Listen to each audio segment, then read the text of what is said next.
¿Por qué? Debido a las relaciones.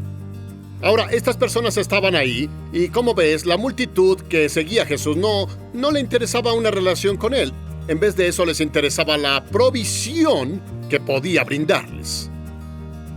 Muchas veces tenemos esa expectativa de Dios por lo que Él puede hacer por mí. Vamos, Jesús, porque Él puede hacer cosas por nosotros, no porque deseemos una relación con Él. Muchas veces vamos a Jesús porque nuestra vida se desmoronó tanto que vamos con Jesús sin darnos cuenta que debemos ir con Jesús porque somos pecadores. Por eso siempre debes poner todo lo que te pasa en las manos de Dios. Puede aumentar de valor cuando está en manos de Dios. Y es lo que pasó con los panes y los pescados. Y la Biblia dice, cuando fueron saciados, dijo a sus discípulos, recojan los pedazos que han quedado para que no se pierda nada. Dios es extravagante, pero no desperdicia. Siempre tratamos de razonar las cosas en vez de estar de acuerdo con lo que Dios nos pide hacer. Así que tenemos la lógica de Felipe compitiendo con su fe. Ahora, cuando tu lógica compite con tu fe, te pone en una gran desventaja. ¿Cuántas veces en la vida hacemos lo mismo? Dejamos que las circunstancias que nos rodean hablen más alto que la fe. Nunca dejes que las circunstancias en las que estás hablen más fuerte que tu fe y no cedas ante ellas. Hoy encontrarás el sentido de tu vida.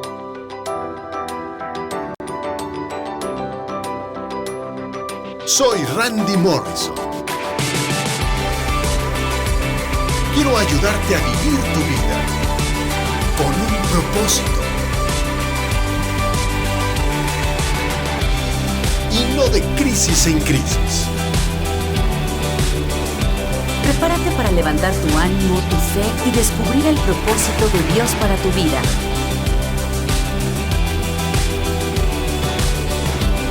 Esto es Viviendo con Sentido Común, con Randy Morrison. En el nombre de Jesús, amén y amén. Quiero leer Juan capítulo 6, versos del 1 al 15. Dice, después de esto fue Jesús a la otra orilla del mar de Galilea, o sea, de Tiberias, y lo seguía una gran multitud porque veían las señales que hizo en los enfermos. La gran multitud lo seguía. Siempre hay una razón para seguir a alguien o seguir algo. Y no es que queramos depositar, es que queremos hacer un retiro. Cada llamada que recibes, alguien quiere algo de ti. No te llaman para darte algo, sino que llaman para hacer un retiro de ti. ¿No era diferente en los días de Jesús? ¿No llegaron porque deseaban una relación y entendimiento de sus enseñanzas que eran del reino de Dios? No tenían interés en el cielo, todo su interés estaba en la tierra. Ellos iban porque vieron las señales que realizó en los enfermos. Así que las personas van a lugares basados en su necesidad.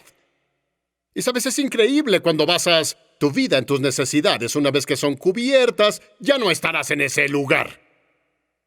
Si vas a esa iglesia es porque cubre cierta necesidad en tu vida. Y una vez que está cubierta, pastor, el Señor me está guiando a otra iglesia. Porque esta iglesia no cubre la otra necesidad que tengo ahora. Entonces, Dios no busca personas necesitadas. Dije que Dios no busca personas necesitadas. Él busca personas que crean en Él. Hay necesidades en la tierra. Sé que las Escrituras dicen que Dios proveerá las necesidades de acuerdo con su riqueza y gloria, pero eso se basa en nuestra relación. Yo soy responsable de proveer las necesidades de mis hijos, mi familia, no la tuya. Tú de proveer las necesidades de tu familia. ¿Estás oyéndome? ¿Por qué? Debido a las relaciones. Ahora, estas personas estaban ahí y, como ves, la multitud que seguía a Jesús no le interesaba una relación con él. En vez de eso, les interesaba la provisión que podía brindarles. Muchas veces tenemos esa expectativa de Dios por lo que Él puede hacer por mí. Vamos, Jesús, porque Él puede hacer cosas por nosotros, no porque deseemos una relación con Él. Muchas veces vamos a Jesús porque nuestra vida se desmoronó tanto que vamos con Jesús, sin darnos cuenta que debemos ir con Jesús porque somos pecadores. No porque tengamos una necesidad financiera o necesidad emocional. No, es por nuestra relación. Vamos, Dios buscaba una relación con su pueblo. Ahora, al leer la historia, dice en el verso 3, que Jesús subió a un monte y se sentó allí con sus discípulos. Estaba cerca la Pascua, la fiesta de los judíos. Cuando Jesús alzó los ojos y vio que se acercaba una gran multitud, le dijo a Felipe: ¿de dónde compraremos pan para que coman? Pero decía esto para probarlo, porque Jesús sabía lo que iba a hacer. Ahora, cuando Dios hace una pregunta, no es porque busque un consejo. ¿Estás oyéndome? Él hace una pregunta para ver qué sabemos de su naturaleza, sus características y su habilidad. Él sabía lo que haría. El discípulo no, a pesar de todos esos años con él. Ahora, Felipe le respondió: ni con el pan comprado con el salario de más de 6 meses bastaría para que cada uno de ellos reciba un poco. Uno de los discípulos, Andrés, hermano de Simón Pedro, dijo: aquí hay un muchacho que tiene 5 panes de cebada y 2 pescaditos. ¿Pero qué es esto para tantos? Ahora, Jesús tenía deseo de alimentarlos. Sé que usamos las Escrituras y comenzamos ministerios para alimentar personas y proveer. Jesús nunca tuvo un ministerio para alimentar personas. ¿Pero los alimentó? Hay una razón para eso. Porque si lees las 4 partes del Evangelio, una parte dice que los alimentó porque estuvieron con Él. Por 3 días. En el desierto. Así que se reunieron, llevaron su almuerzo, fueron ahí, y si Jesús era como yo, predicaba mucho a veces. En serio, una reunión de 3 días. Y Él no quería despedirlos porque la festividad estaba por empezar, era como un día festivo. No había tiendas abiertas. Así que su corazón se movió por compasión y dijo: no debemos enviarlos a casa porque desmayarán en el camino. Así que dijo: los cuidaremos. Él sabía lo que haría. Él sabía que necesitaría un milagro para alimentar a 5,000 hombres, más mujeres y niños. Un estudioso dijo que al menos 15,000 personas estuvieron ahí. Y cuando Jesús hizo la pregunta y les dijo, alimentemos a las personas, definió cuando Felipe y Andrés respondieron de cierta forma basados en su lógica. Ahora notarás aquí, la lógica de Felipe estaba compitiendo con su fe. Muchas veces tu lógica, tu razonar, compite con tu fe en Dios. Si Dios te pide hacer algo, primero quieres hacer unas preguntas, pero ¿a qué te refieres? ¿Cómo hago eso? Siempre tratamos de razonar las cosas en vez de estar de acuerdo con lo que Dios nos pide hacer.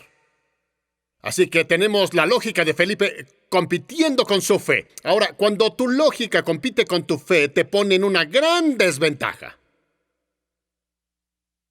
Para él, estaban en desventaja. ¿Qué es esto para tantos? No tenemos suficiente. Hice cuentas, ya conté los fondos, no tenemos para comprar pan para nosotros. Y nos pides que hagamos algo que es imposible para ellos. Y cuando Dios te pide hacer algo, no es que sea imposible para Él. Será imposible para nosotros. ¿Por qué? Porque la lógica y la fe están en competencia. ¿De acuerdo? Y debemos tratar de no ser lógicos. Debemos ser teológicos. Tener el teo ahí. ¿Comprendes? Lo diré así, pensar en el reino. No hay escasez en el reino. Dios no es un Dios de escasez. Dios no es un Dios de escasez. Es un Dios de lo sobre. Y ahí donde toca lo natural, tenemos lo sobrenatural. ¿Correcto? Él sabía que debía ser sobrenatural, sabía que debía hacer un retiro del reino celestial, pero sus discípulos no lo sabían. Ellos solo veían sus recursos limitados en vez de la abundancia de Dios. ¿No somos así? ¿Solo vemos lo que no tenemos en vez de lo que tenemos? Y lo que tienes es suficiente para comenzar. Solo tengo, si lo que tienes no es tan grande para hacer tu cosecha, debes hacerlo tu semilla. ¿Cierto? Es por eso que nunca gasto mis últimos $10, siempre los regalo. Si me quedan 10, digo, lo usaré como semilla. Porque entiendo la ley del Génesis. La siembra y cosecha nunca cesarán. ¿Están oyéndome? Así que estaban confundidos y su lógica competía con su fe. Pero lee el verso 10.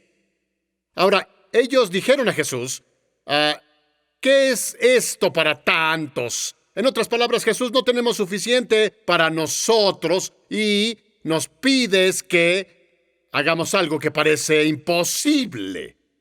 Dice en el verso 10, entonces Jesús dijo, hagan recostar a la gente, es decir, ignoró lo que ellos decían. Cuando caminas por la fe, a veces debes ignorar y creer. Debes ignorar a las personas que te dicen lo que puedes y no puedes hacer. Desprecio cuando las personas me dicen que no puedo hacer algo. Porque, ¿qué pasa ahí? Quieren anularte antes de siquiera empezar. No te rindas en Dios. Ten a Dios en la ecuación. Olvidaron con quién trataban. Eran las mismas personas que no mucho tiempo atrás vieron a Jesús resucitar a un muerto. Vieron a Jesús alimentar a otras personas, ayudarlos. Pero aquí permitieron que las circunstancias se volvieran más grandes que la palabra que Dios les expresó. ¿Cuántas veces en la vida hacemos lo mismo? Dejamos que las circunstancias que nos rodean hablen más alto que la fe. Nunca dejes que las circunstancias en las que estás hablen más fuerte que tu fe y no cedas ante ellas. Si vas a dudar de algo, duda de tus dudas. Es en serio. Cuando la duda venga a tu cabeza, di, dudo eso.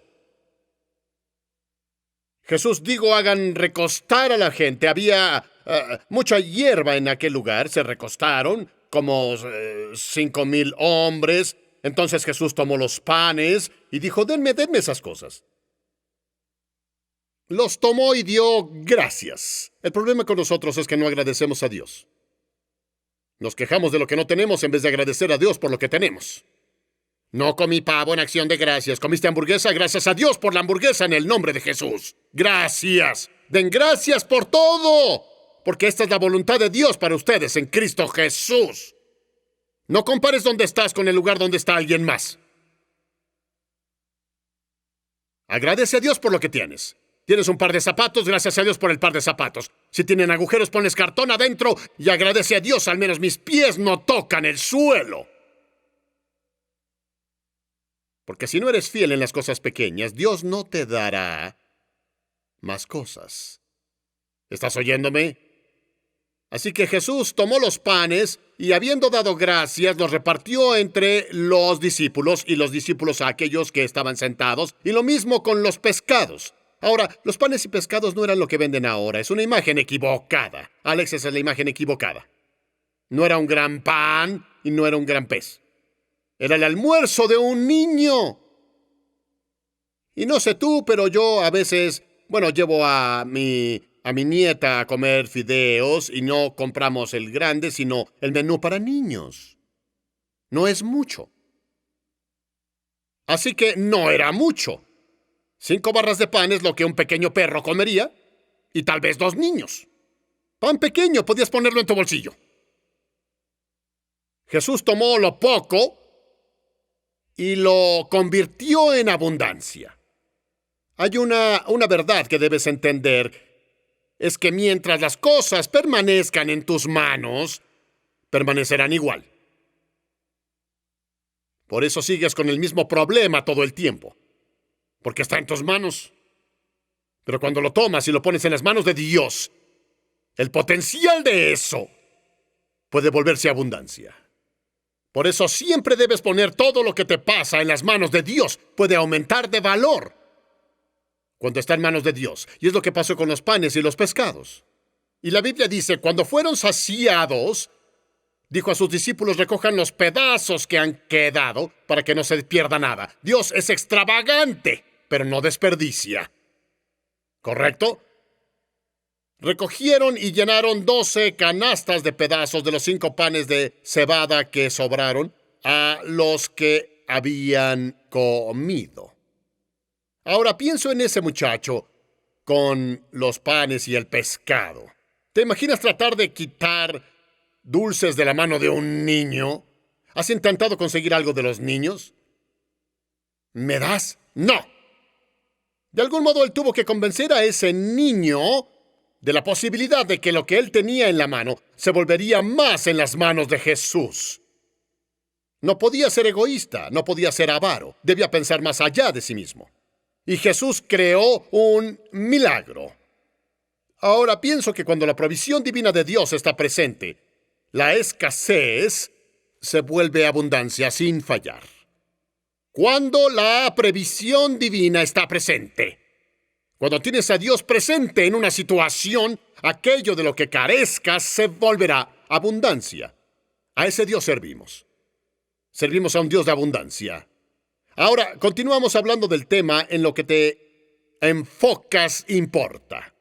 Y quisiera enfatizar algo hasta que lo entendamos. En lo que tú y yo nos enfoquemos, importa. Puedes enfocarte en las cosas malas que perturban tu vida o puedes enfocarte en las cosas buenas que bendicen tu vida.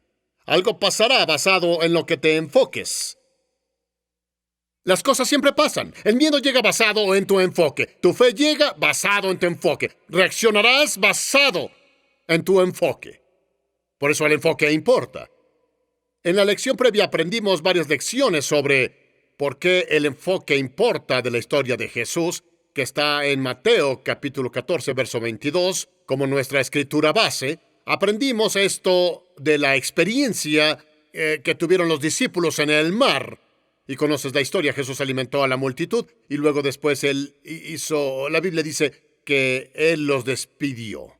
Y la clave que aprendimos de esto, en lo que te enfocas importa, es que debemos entender que aquello en lo que fuimos asignados a ministrar no debe volverse una prioridad mayor para nosotros que una relación con Dios. Aquellos que estamos designados, Jesús nunca permitió que las necesidades de las personas se volvieran una prioridad ante la relación con Dios.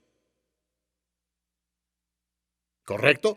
Porque después de alimentarlos, ¿qué? Los despidió. No dijo, vuelvan la siguiente semana. O vuelvan para el desayuno y almuerzo y cena. Él los despidió. Fue una cosa de una vez. No era algo que hiciera diario. Bien dicho, Randy Morrison. Porque si Jesús continuaba haciéndolo a diario, ¿qué pasaría? Estas personas se volverían dependientes de Él y los habría discapacitado. Dios no está en el negocio de discapacitar. Él está en el negocio de liberar. ¿Correcto?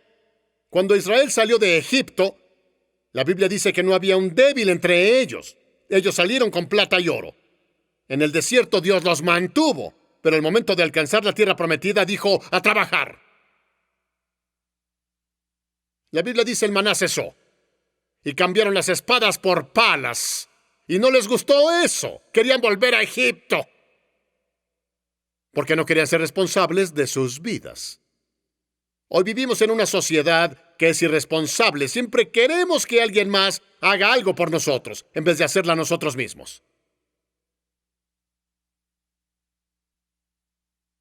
Jesús despidió a la multitud porque entendieron algo, que cuando se separaba de las personas, nos enseña que pasar tiempo con Dios evitará que las personas controlen o establezcan tu agenda.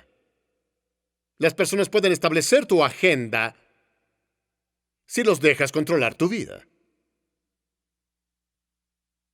No es que nos volvamos egoístas y ególatras, sino hay que tener discernimiento. Porque la cosa con las personas es que aman exprimirte. Cuando la mujer con el problema de sangre tocó a Jesús, la Biblia dice, el poder salió.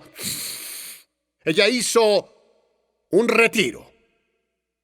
Y si seguimos haciendo retiros, ¿qué crees? Rebotarán nuestro cheque si no hay depósitos. ¿Alguien sabe de qué hablo? ¿Ah? Estás ocupado en tus asuntos, vives tu vida y sigues usando la tarjeta de crédito, la tarjeta de débito y de pronto, ¡pum!, nada pasa. ¿Qué pasó? Llamemos al banco para saber. Descubres que no hay dinero en tu cuenta. Jesús entendió eso. Él nunca quiso agotar sus recursos.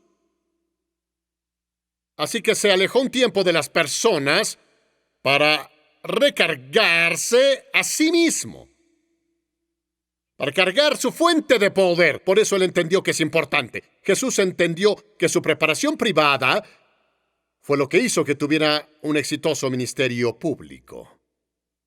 Está en tu preparación. No nos preparamos para la vida. ¿Tú te preparas para el día?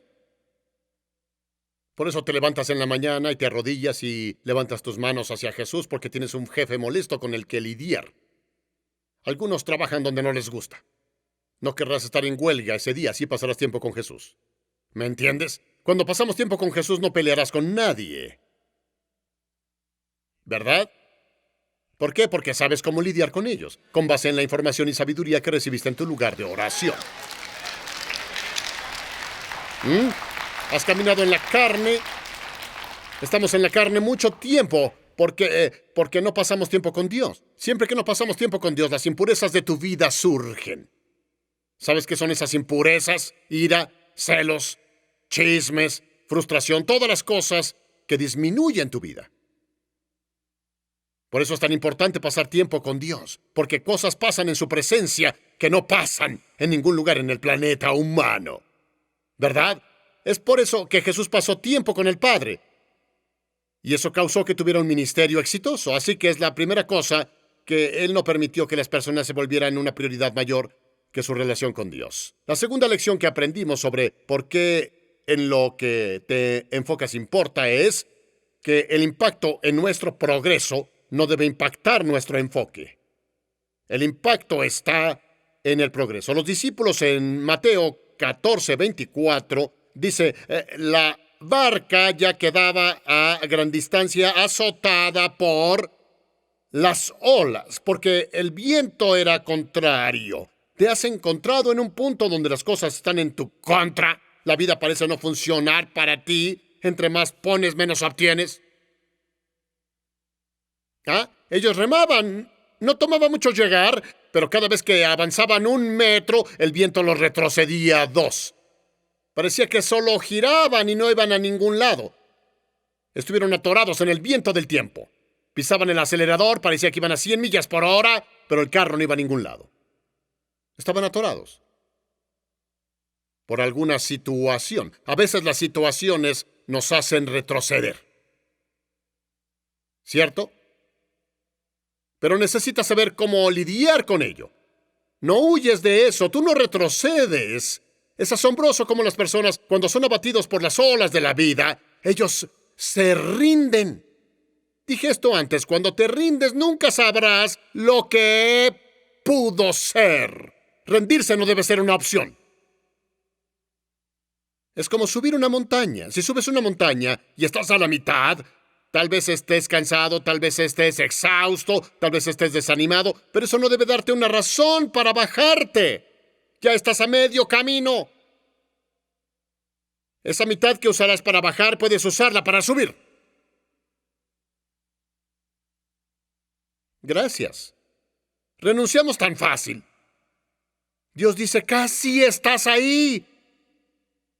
¿Por qué se rindieron? Porque no sabemos cómo lidiar con las adversidades de la vida. ¿Me equivoco?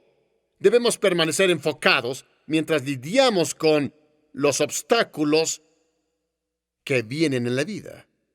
Ahora, el apóstol Pablo en la 1 de Corintios capítulo 16, verso 9, dice estas palabras: porque se me ha presentado una gran oportunidad para un trabajo eficaz. Y si subes de nivel con el Señor, oro para que las puertas se abran, pero con cada puerta hay adversidades.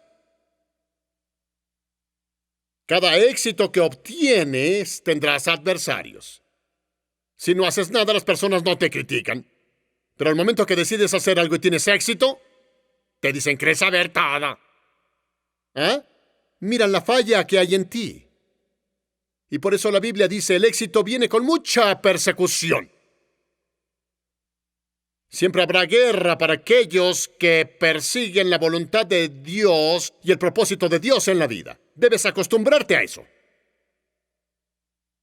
Satanás hará su mejor esfuerzo. Por eso necesitamos discernimiento en la vida. Él dice aquí, porque se me ha presentado una gran oportunidad para un trabajo eficaz y hay muchos, no uno, no dos, muchos adversarios. La adversidad atacará tu enfoque en las áreas que nos brindan los resultados más significativos en la vida. Donde Dios quiere que tengas resultados, ahí es donde serás atacado. La Biblia dice, el sembrador siembra la palabra y Satanás viene. Y Satanás viene detrás de lo que te gusta, no debido a ti. Para él tú no eres especial. Para él solo eres otro humano. Pero una vez que tengas esa palabra en tu interior, él sabe que la palabra hará la diferencia en tu vida, así que tratará de atacar, ¿qué? No a ti, a la palabra. Cada ataque por el que pasas ahora es porque decidiste que harías de esa palabra una autoridad final. Así que alístate, Satanás te atacará. Bien dicho, pastor. Los discípulos no pecaron para que viniera la tormenta. Estaban en la voluntad de Dios. ¿Quién les dijo que volvieran al otro lado? Fue Jesús. Si actuaron bajo lo que Jesús les dijo que hicieran, significa que estaban camino a la voluntad de Dios. Algunas personas piensan que al estar en la voluntad de Dios las cosas no salen mal. ¿Qué clase de Biblia lees? Si las cosas van mal en tu vida, significa que no estás en la voluntad de Dios. Entonces Pedro no estaba en la voluntad de Dios, Jesús tampoco. ¿Sabías que Jesús tuvo una infección? Tuvo una infección en su equipo. En su equipo tenía personas que conspiraron contra él. Mentían, peleaban, todas las impurezas humanas con las que tuvo que lidiar, pero nunca perdió el enfoque en su meta. ¿Cierto? Si lees el 6º capítulo de Juan, después de que alimentó a la multitud, comenzó a hablar sobre el compromiso a la causa. Y no les gustó comer su carne y beber su sangre, por así decirlo, y comenzaron a irse después de que se llenaron, se fueron. Como algunos creyentes que conozco. No les gustó lo que les decía. Les gustaba que hiciera milagros. Jesús guarda silencio y haz milagros. No digas que debemos cambiar. Que debemos comprometernos con la causa. Queremos ser como el creyente moderno. Hacer lo que queramos cuando queramos. Sin compromisos. Se fueron. Y Jesús no dijo, lo siento, perdón por ese sermón de hoy. Comí mucha pizza anoche.